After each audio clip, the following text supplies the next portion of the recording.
Hello and welcome back to the Canadian Money Roadmap Podcast. I'm your host, Evan Neufeld. Today, we are talking about a bit more of a hot topic these days, whether you should be renting or buying your next home.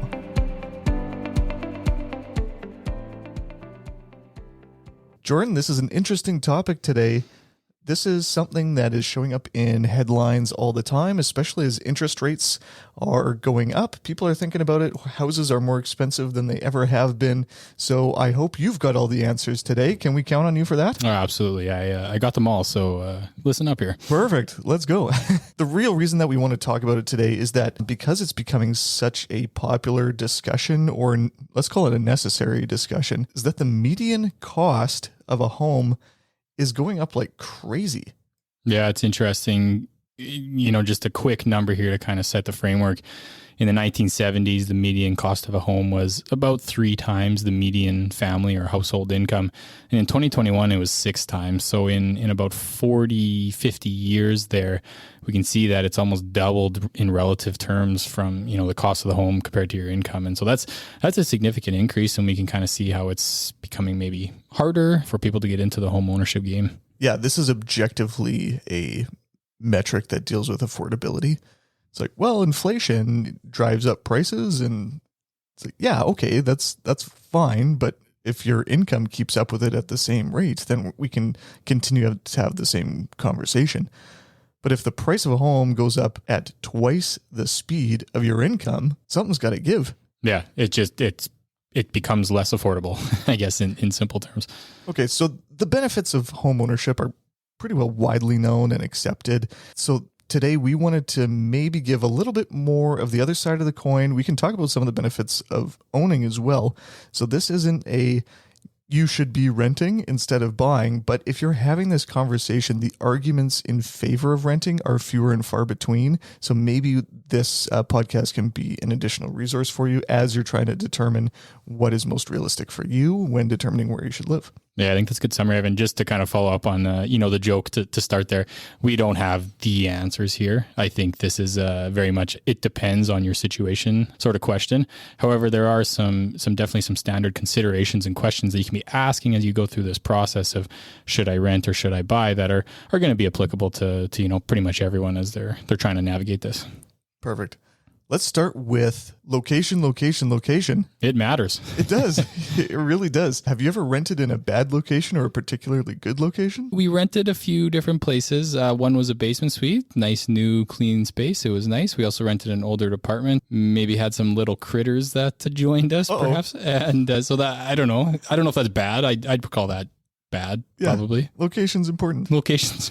Yeah. So on the other end, for me, I had the privilege of renting really close to the university here in Saskatoon. There's a neighborhood called Varsity View that is notoriously expensive, and I don't know how we managed to snag it, but it was an awesome place to rent right nearby the university, and I wouldn't have moved out of there for pretty much anything. The cost was higher than I've rented in the past, but I could go from door to door to my class walking in a snowstorm in 15 minutes. That's great. What more do you want? I think too, when we're talking here about, locally in Saskatoon, there's a difference between Varsity View and the suburbs versus some other neighborhoods perhaps.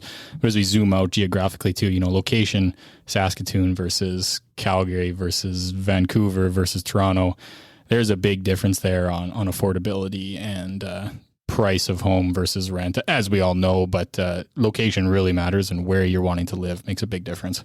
Yeah, you're right. So not even just the part of your specific city, but whatever city you decide to land into.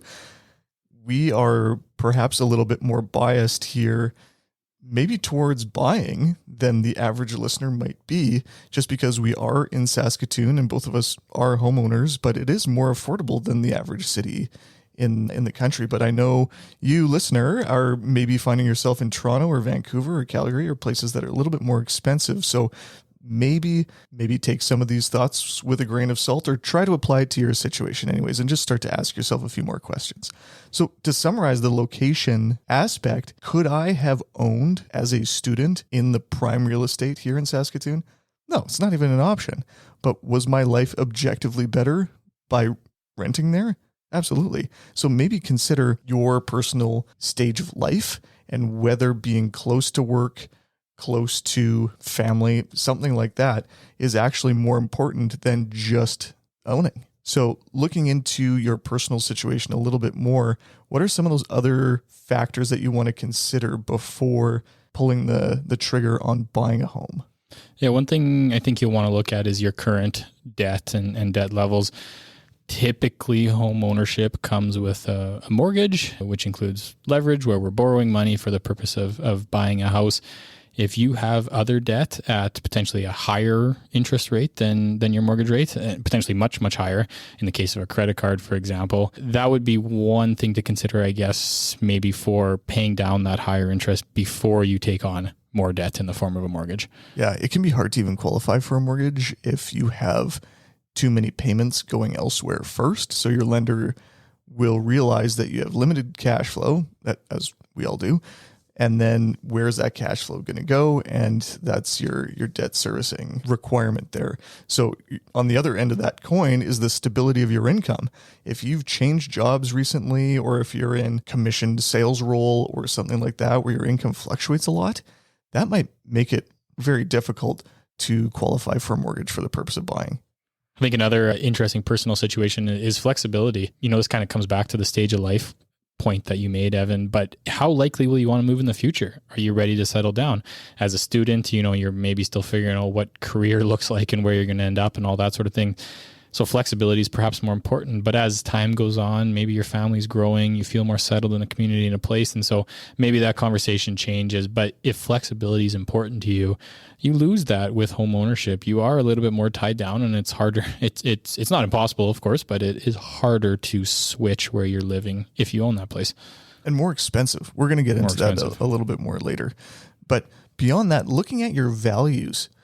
So do you care about making a place your own? Do you care if you've got a wacky paint job in your place that your landlord picked? Maybe homeownership wasn't something that was ever modeled for you, or maybe the opposite, where you're being highly encouraged by your parents or family members or friends that you got to buy a house, Maybe that's not a priority for you.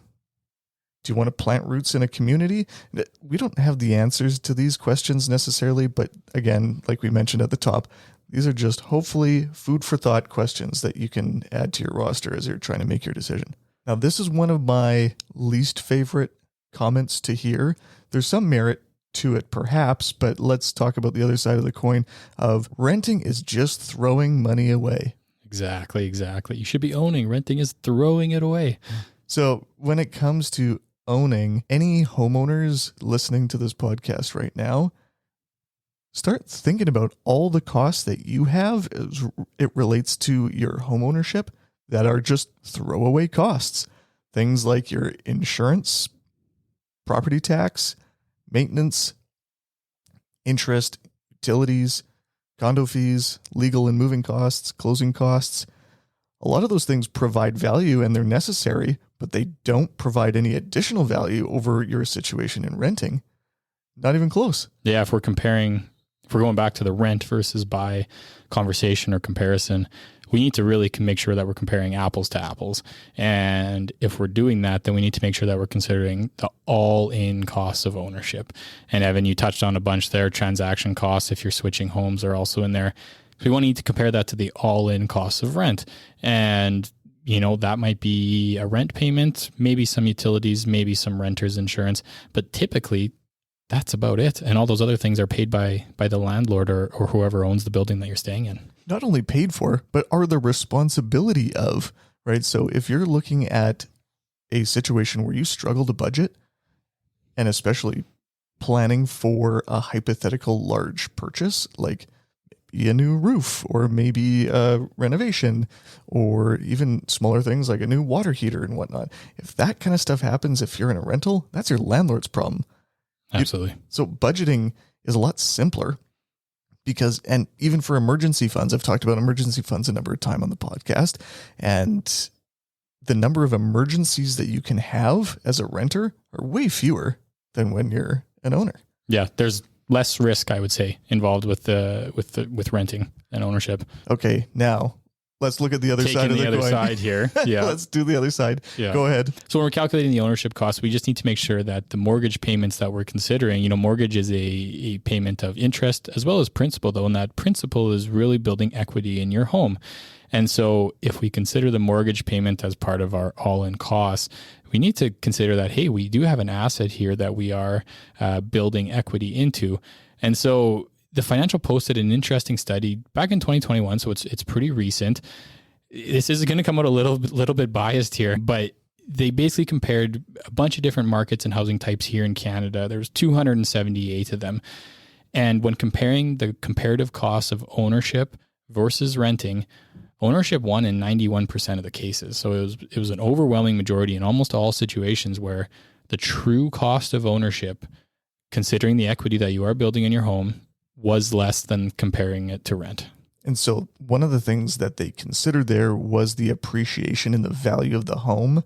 Is that considered an opportunity cost in this case? Yeah, I think that's fair. That you would be foregoing by renting? Okay. So the caveat here, of course, is the same caveat we have with investing in stocks, bonds, mutual funds, and whatever, is that past performance does not indicate future returns or guarantee them or anything like that. So when you're looking at past data on, it was a better deal in the past to do it, but are home prices in Canada going to continue to go up at exactly the same rates? Sure hope not. They might. Yeah. But you never know, right? Yeah. So we can't say, 91% of the time it was a better deal to own. Maybe over the next 3 decades, it's not as obvious. That might not be as true. Absolutely. I think the other, touching on the opportunity cost there, if you are going to own, you need to save up something for a down payment. And so not to get into the exact rules here, but minimum is 5% up to $500,000. And then beyond that, to get away from CMHC insurance, you're going to need 20% down payment. Well, that's a significant amount of money and a barrier to entry, certainly in more expensive markets here in Canada to getting in.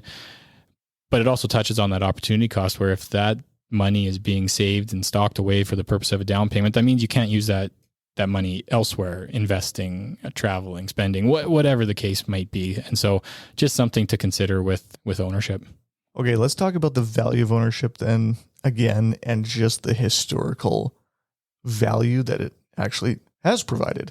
So for those people who were homeowners in 2016, the average home in Canada price was $438,000. And then coming up to the end of last year, then in August of 21, average home price was all the way up to $738,000. That's an increase of $300,000. Yeah, it's an incredible 5 years. increase. Now, one caveat on that is Canada wide. Wherever you are listening, wherever geographic location you live in, and you're considering this decision on, likely will not follow that exact same increase, right? It's going to be. It depends on your situation. But yeah, housing prices have increased dramatically in recent times here. Right. Here in Saskatoon and in the prairies, a little bit more, even on the East Coast, prices haven't appreciated at the same level as they have in Toronto and Vancouver and the areas around there. But the vast majority of homes and people live there. So the average gets a little bit skewed a little bit. Maybe I'll jump in here and make a pitch for moving out to the prairies. It's cold, but man, we got space. Hey, it's a beautiful, sunshiny spring day here. The snow is melting fast. It's beautiful. That's great. I think another point here for ownership, a book that I know, Evan, you've read and I've breezed through a little bit too, is called The Wealthy Renter. And one of the topics that it touches on there is ownership is really forced savings to some extent. You are putting money into your mortgage payment every month, but that, like we talked about, is building equity in an asset that at some point, you hopefully will be able to realize the value of that in one way or another. And so in some ways you could look at it as a forced savings. Renting doesn't have that, right? Like renting is truly all the money is gone to the landlord or utilities or maybe some insurance costs like we talked about. So if you are renting, I think in all cases, there's a case for a financial plan being important and saving and thinking about the future, but just be aware that I guess, ownership is kind of forcing you to do some automatic savings every month right off the top.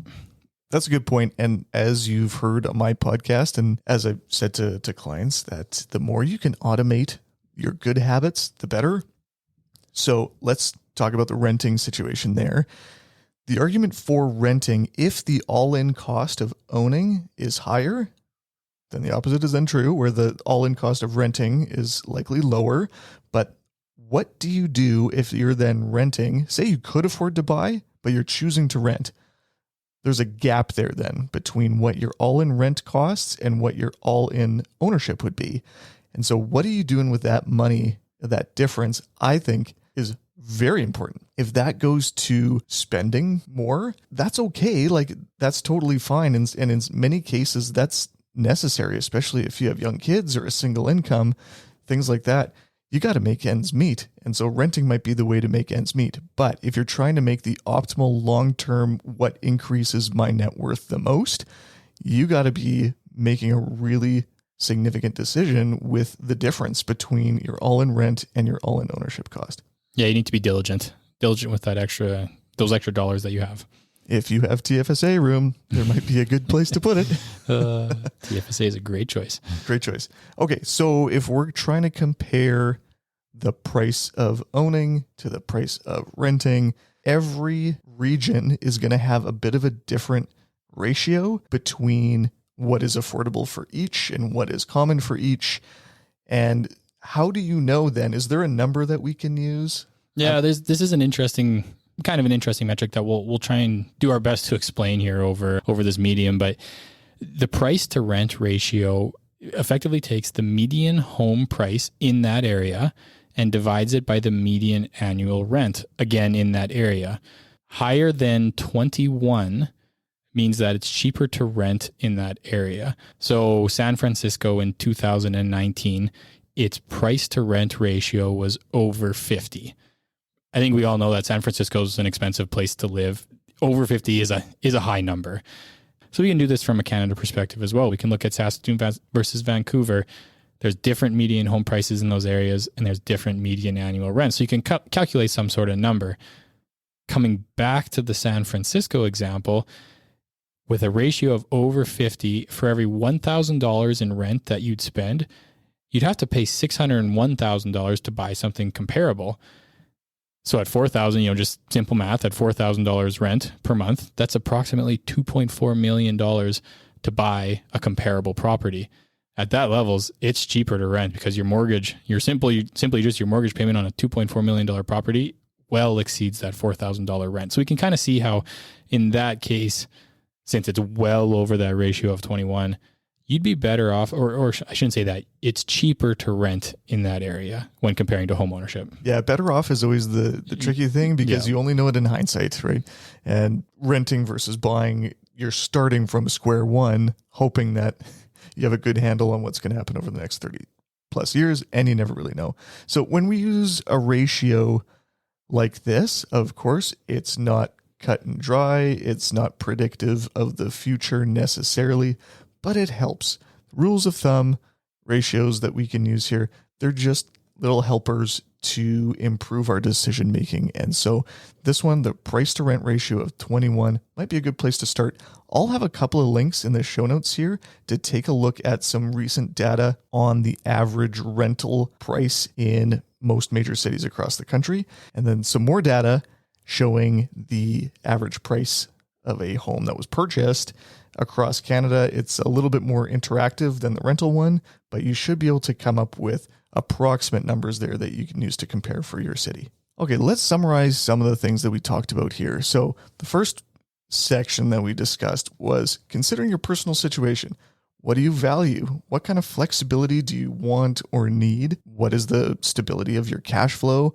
What's your budget? Even if you can afford a house, should you? What does that actually mean? So should you have as much money being diverted to your house as any other things? So whether you rent or buy, you should have a budget and stick to it. And you want to avoid the creep of cost and expenditures. And with a home, it's a lot harder to stay in check with that. Yep. Absolutely. It can sneak up. But I think in either case, it's still relevant and it's important as we allocate a fixed amount of dollars every month, every year to have that budget and try and stick to it as best as possible. There's a few other macro influences, so big picture things that we didn't really talk about as much, but they're important because they help determine the opportunities that you have to either rent or buy and the cost of each. So things like interest rates, the location that you want to be in, and even who your landlord is. I've had the blessing of having really, really good landlords, and I know a lot of people that have had a really bad situation. Sometimes you have a corporate landlord and you're dealing with a property manager or something like that, or you might be dealing with a widow or a friend or something like that, someone who's really reasonable, and you might live in their basement and you might even build a bit of a friendship with them. That's not really a great thing to be able to consider necessarily, but if you're looking at a rental, take a look at who your landlord is, and that might help make the decision too. Finally, at the end of the day, you got to consider the economics of it. What is the all-in cost of renting versus buying? And are you actually able to save up for a down payment? At the end of the day, if you want to be an owner, you're never going to convince yourself to be a renter, I don't think. But you still have to make the numbers work in either case. And so make sure that you're comparing apples to apples as much as possible. And once you consider a number of these other things that we talked about today, hopefully you'll make a decision that you can at least be comfortable with, even though it might not be perfect in the long run. At the end of the day, you've got a roof over your head and four walls. Yeah, I think that's a great summary, Evan. We're not saying one is better than the other here, but hopefully just providing some food for thought so, you can be confident in whatever decision you make. Awesome. Thanks again for listening today. We really appreciate it. We've got a number of great reviews on the podcast recently. Some funny ones too. Shout out to Spencer Meisner there for the awesome review. If you haven't seen it, go over to Apple Podcasts and take a look at that. If you've enjoyed the show, I'd love it if you'd share it with a friend or a family member, someone you think that would benefit from it. Any of our previous episodes as well. Thanks again for listening. Have a great week. Thanks for listening to this episode of the Canadian Money Roadmap Podcast.